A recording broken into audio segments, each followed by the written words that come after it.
The Senators silence the Maple Leafs in Toronto. Turn up that PD Pablo. The Hurricanes raise up in overtime. Plus, a pair of wild finishes out west, including an offside overtime thriller in Vegas. All that and so much more on this Tuesday night Stanley Cup Playoff edition of Locked On NHL Game Night. When that final horn sounds, you know it's time for Locked On NHL Game Night. All the post-game reactions to every game across the league, every single night, with insights only the hosts at Locked On can provide. Prepare to experience game day reactions like never before, only on Locked On NHL Game Night. Your team every day. Hello there, hockey fans. Welcome to another episode of Locked On NHL Game Night. I am Cam Stewart, a bitter Boston Bruins fan on the third coast. And I'm Tyler Feldman, a lifelong Penguins fan, born and raised in Pittsburgh, but currently loving life in Austin, Texas. Tonight's episode is brought to you by FanDuel. Right now, new FanDuel customers can get $250 in bonus bets if your first $5 bet wins. Now, Cam, tonight was one of those nights I had to brew up a little late night espresso because we had two more games that needed overtime on this Tuesday evening. First in Raleigh, then in Las Vegas.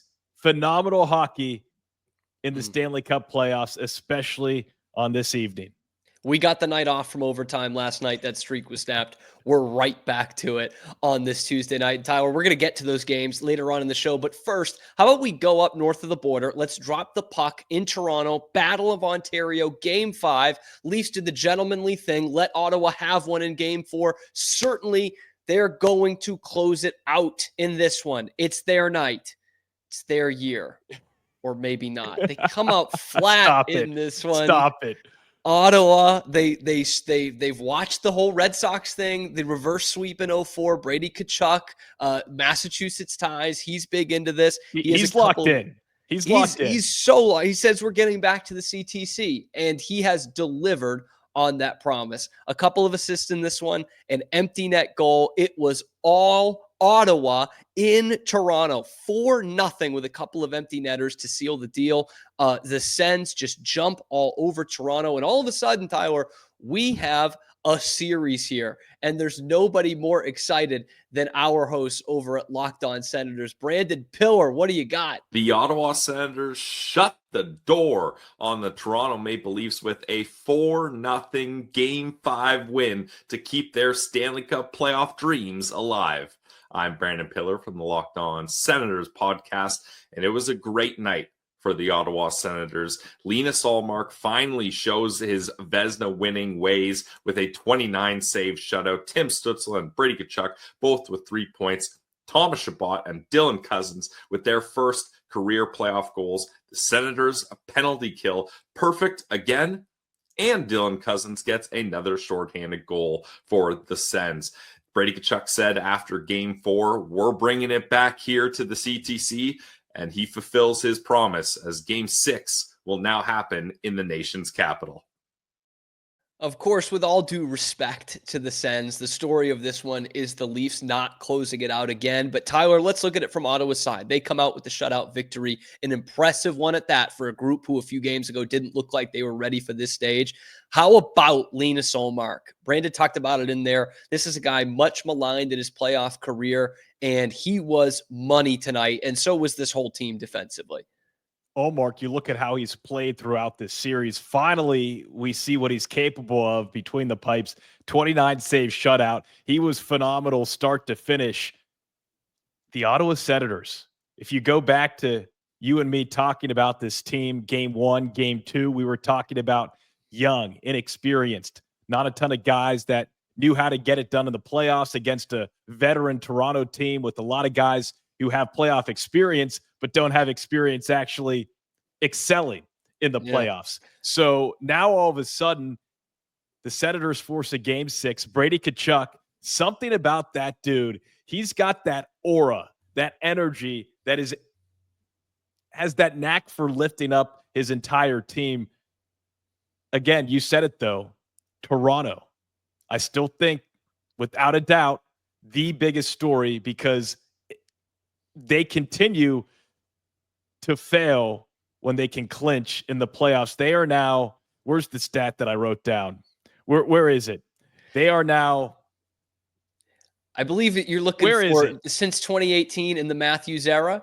They are Yes, 1-13 in series yes. clinching Now games. there it is. 1-13. Oh, Sorry, it is late. it They are now is. 1-13. It's tough to keep up with all in these losses they clinching have in the clinching opportunities. games. Yeah.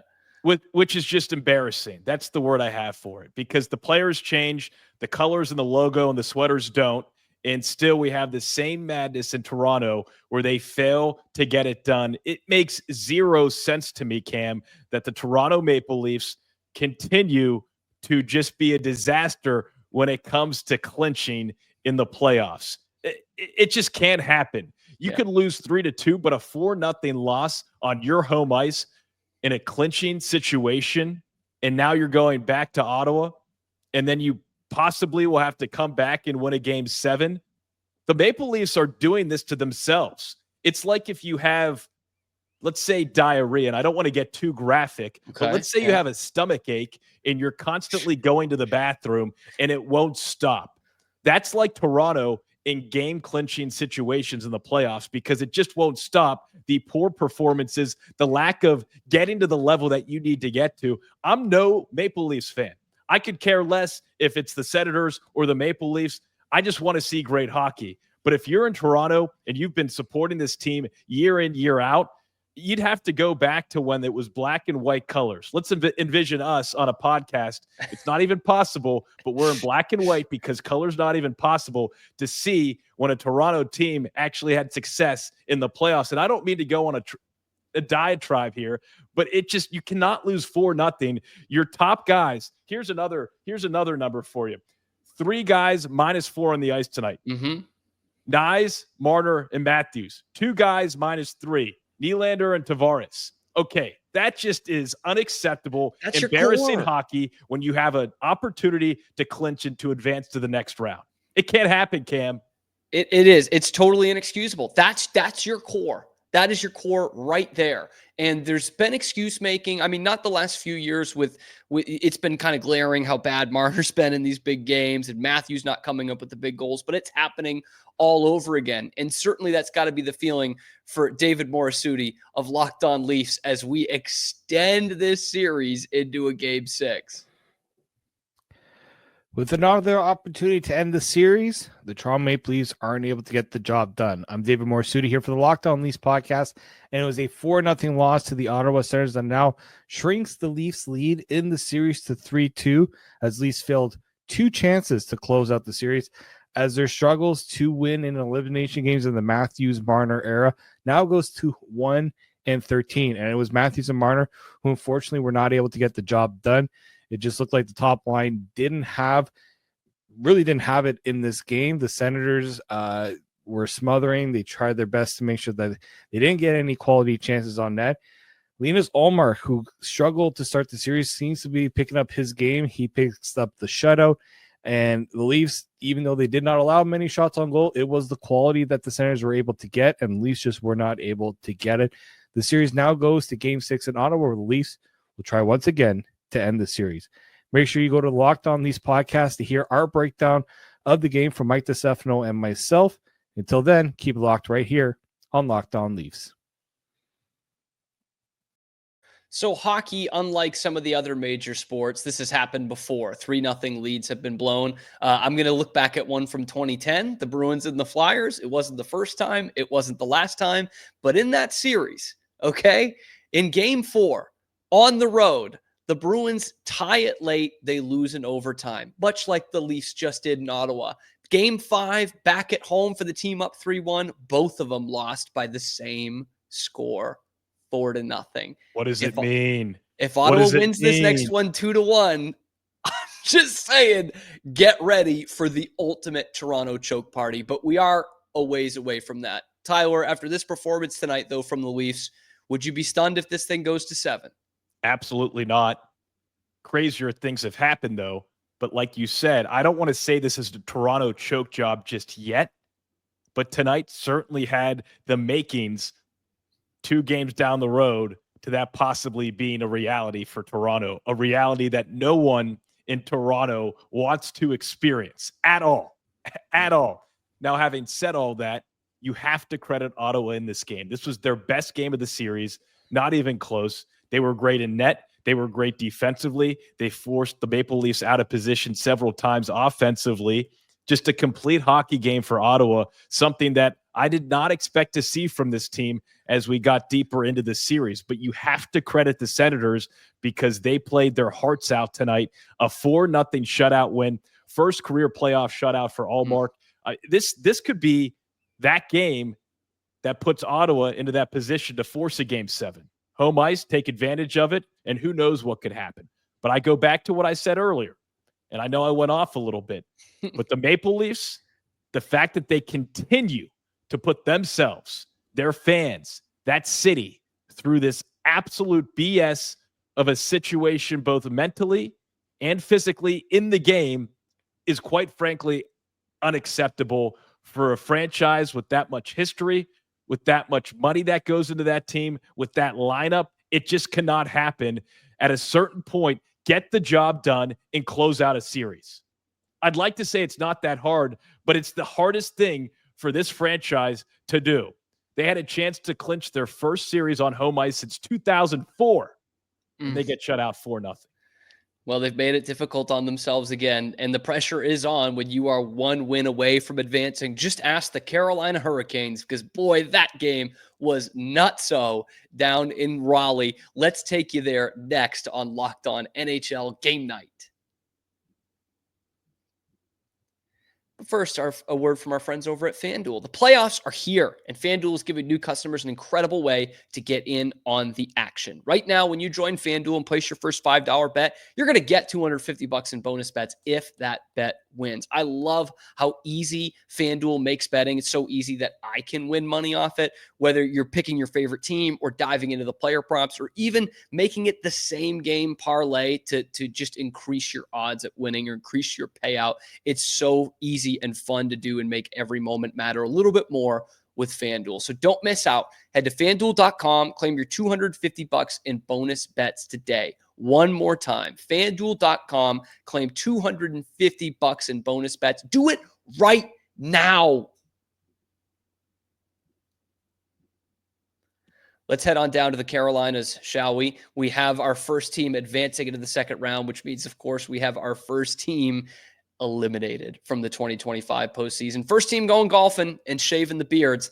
It is the New Jersey Devils, but I have to say, Shaq meme here, I was not familiar with their game. I did not think they would come out the way they did. 3-0, 10 minutes into the game, and you're like, oh my gosh, this is serious now. Jersey has awoken. And then the second period happens, which is one of the craziest periods of playoff hockey I've seen. It felt like college hockey. It did. It just goes absolutely nuts. Within about 6 minutes of the start of the second period, it goes from 3-0 to 3-3. Carolina knots it up. They give up the go-ahead goal to Timo Meier just seconds later, and then they come back on a 5-on-3, make it 4-4, and then we don't get a goal again until period number 5 in the second overtime. It's Sebastian Aho gets his second of the game, and the Hurricanes are moving on. Let's check out our Locked On Hurricanes host, Zach Martin, about what this means for Carolina to get to the second round and how they got there. It is done. The Carolina Hurricanes move on to round 2 of the 2025 NHL playoffs thanks to Sebastian Aho's game-winning power play goal in double overtime. What an absolute thriller this game was. Down 3-0 early, came back in the second, tied at 3-3, went down again, tied it 4-4 on the power play of Sebastian Aho. Go to a fifth period, double OT, and then Sebastian Aho on the power play once again scores it, nail in the coffin. Series done in 5 games as predicted on the Locked On Hurricanes crossover episode. My goodness, what a game, what a series. The Hurricanes are the first team to move on, winning it 4-1 in 5 games. Rest up, boys. Get ready for round 2 because this playoff run is not over yet. What a wild one in Raleigh, Tyler. You just talked about it in the last segment, how tough it is to get that fourth win of the series. It's like getting the last 3 outs in baseball. It's a really, really tough thing to do. And this was, I mean, entertainment value, probably the game of the night in the NHL. No question. In some degrees, I will say, Okay. because 4 games tonight, all of them delivered. They did deliver. In Yeah. different ways. Even the 4-0 delivered. It did. In different ways, shapes, and forms. Rod Brindamore becomes the first head coach to win at least one playoff series in each of his first 7 series. That's a first good 7 stat, seasons man. as a head coach. Yeah. Which is just outrageous if you think about it. Play with that in your head. Think about it for a second, and just, incredible. This Hurricanes team, you have to give them credit because they fought back. At 3-0, 10 minutes in, New Jersey looked to have that, if we don't win this game, we're going home mentality. And you needed that from a team like New Jersey battling all those injuries. They came out to play. I love the way they started this game. But then you see why Carolina has been in this position before year after year over the last 7 seasons. It's because they know how to win hockey games. They chip away. Andrei Svechnikov, his 5th goal of the series, he's been phenomenal. Ties it at 3-3 early in the second period. That made it 3 goals in less than 4 minutes on just 4 shots for Carolina. They lose that lead to Nico Hischier. He gives them a 4-3 lead for New Jersey. And you think that the Devils would regain that momentum after halting Carolina's momentum in the second period. But Sebastian Aho ties it up at 4 on the power play. That first overtime, the guys looked sluggish. It was just a different pace of play that we saw than what we saw in the first period from New Jersey and then the second period from Carolina. The third period, too, there were opportunities on both ends. Credit Jacob Markstrom in net for New Jersey. He had 48 saves. Without him, this game would have been a lot to a little and would not have required 2 overtimes. And then, hey, big story, Freddie Anderson out. He left game 4 in that second period when he was knocked over by Timo Meier. Peter Kochetkov comes in, makes his 3rd career playoff start, and all he does is slowly start this game, but then really finds his way, which you have to be impressed with. So Carolina, it wasn't necessarily the prettiest of clinching moments for this franchise, but unlike a team that we just talked about earlier in the show, Toronto, they were able to get the job done. They found a way to win the game, and that's where you have to look to their stars, Sebastian Aho, Andrei Svechnikov, Aho scoring the last 2, including the game winner in double overtime. This Canes team, they do need to rest up. They do need to get healthy. I'm interested to hear how Freddie Anderson is feeling because that will dictate where I think this team can go moving forward. Yeah, absolutely. And to look at the Devils side too, Jacob Markstrom, you said it in there. I mean, the greatest 5 goals against goalie performance I think I've ever seen in my life. So going into the third period, Carolina only had 19 shots on goal. They end with 51. So he makes, can we do the math there? 31 straight saves in between from the third period to the game winner. He has an incredible triple save with just over a minute left of the game. He was unbelievable in this game and kept Jersey in it till the very end, but it is the Devils going home first. Let's check in with our Locked On Devils host Trey Matthews on what went wrong in this series. What's up? Trey Matthews of Locked On Devils here, and here are my quick post-game reactions. So the New Jersey Devils season has come to an end. They were eliminated by the Carolina Hurricanes in Game 5 of the first round of the Stanley Cup Playoffs. The Devils got off to an early 3-0 lead. Unfortunately, Jacob Markstrom, he wasn't really sharp in between the pipes in the second period, which resulted in the Hurricanes quickly getting back into the game. Nico Hischier, he put the Devils back in the lead, but that was short-lived. But after that fumble in the second period by Jacob Markstrom, he really bounced back. He was the reason why that game went into double overtime because he was making save after save after save. So this loss is definitely not on his shoulders, despite maybe not putting his best efforts in the second period. The Devils, they improved compared to last year, but they still fell short of expectations. But honestly, they weren't really working with all that much. Jonathan Kovacevic out with injury. Luke Hughes out with injury. Brendan Dillon out with injury. Jack Hughes, he's been out with injury for quite some time now. Dougie Hamilton, Yoda Siegenthaler still recovering from their injuries. So they were very short-handed, and they were the heavy underdogs. At least they made the series somewhat competitive. That's all I can ask for. But the Devils season now ends here. And a bitter way to end in double overtime for Jersey. Let's send you out to the desert for a quick hitter on the Wild and the Golden Knights. This has been a back and forth series. It's been kind of swept under the rug because it's been late nights for those on the East Coast and even in the Central Time Zone. And this one was no different. Back and forth. You got a couple of Jack Eichel assists, finally breaking out and getting on the score sheet a few times. It was 2-1 Vegas at the end of 2. Matt Boldy gets his 5th goal of the series in there. Kirill Kaprizov got his 5th goal of the series. But Tyler, this one comes right down to the final minute of regulation and then a Vegas win in overtime. 3-2, they get it. Brett Howden gets the winner. But this had just a hint of controversy at the end of regulation. Seth Topol of Locked On Wild breaks it down in the best fan way possible. A game-winning goal that wasn't in a series that now probably won't be. Hey, everybody. Seth Topol, host of Locked On Wild, your daily Minnesota Wild podcast, recapping a rip your heart out of your chest 3-2 overtime loss against the Vegas Golden Knights in Game 5. Wild also now trail in the series 3-2. Vegas had a 2-1 lead after a Kirill Kaprizov goal, a shorthanded goal by Vegas, and then a 5-on-5 goal by Mark Stone. Matt Boldy ties things up at 2 in the third, but let's fast forward with 1:15 remaining in the third period. Ryan Hartman scores what looks like the go-ahead goal. It's reviewed to make sure that there was no kicking motion, and then the Vegas Golden Knights challenge for offsides, and it turns out Gustav Nyquist was millimeters offside, and the goal is off the board. In overtime, Brett Howden scores the game winner, and the Wild are now on the brink of having their season eliminated after looking like they had a 3-2 lead heading back to Minnesota.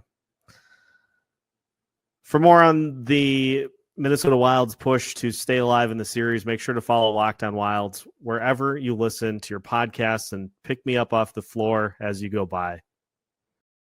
You could just feel that one. You could just feel that through the screen. It is a wild play. So Ryan Hartman scores with a minute. You just want to give Seth the hug, first of all. Man. Seth needs a hug. He needs picked up off the floor.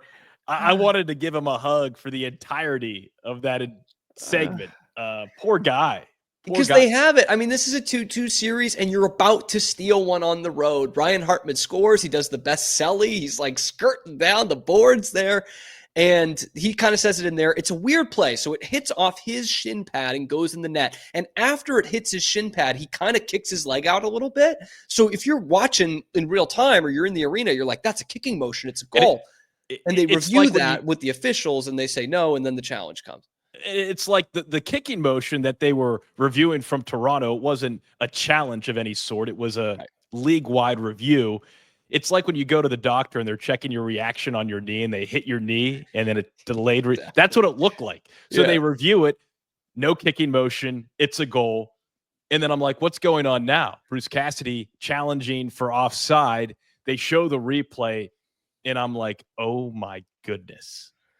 The thing that confuses me and that frustrates me is that Toronto's reviewing it for a kicking motion. Well, why weren't they reviewing it? Why did we have to get a second challenge? Because to me, that elevated the heartbreak. Like, take the knife out of Seth's heart and just like stick it back in and dig it in there a little bit more, because that's how I felt for Minnesota, because you have guys like Matt Boldy and Kirill Kaprizov both scoring their 5th goal of the series. They've been unbelievable. You had Marc-Andre Fleury come in. Yeah, that's right. In the third period. Yeah. And he made some nice saves because who was ill?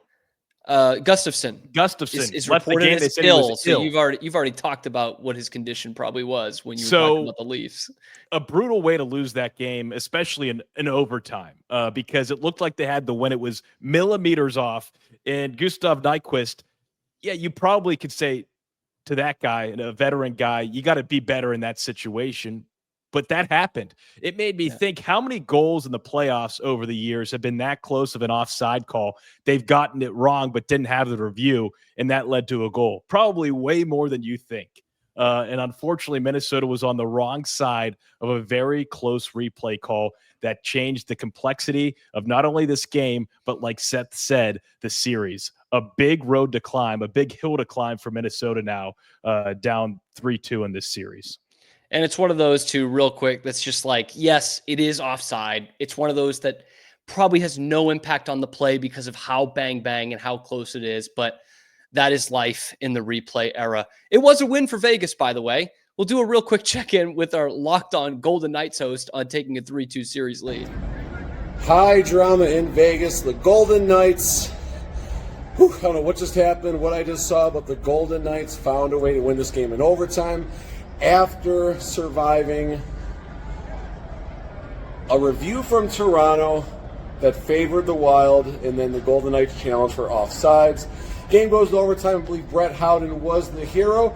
And we're going to Game 6 in Minnesota. Catch Locked On Vegas Golden Knights anywhere you catch your podcast and on YouTube.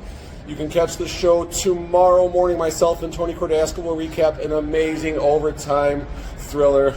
Go Knights, go. Your team every day. Go Knights, go. So the Knights take a 3-2 series lead. We need someone to take a 3-2 series lead out in LA. And boy, how this one has turned. That's coming up next on Locked On NHL Game Night.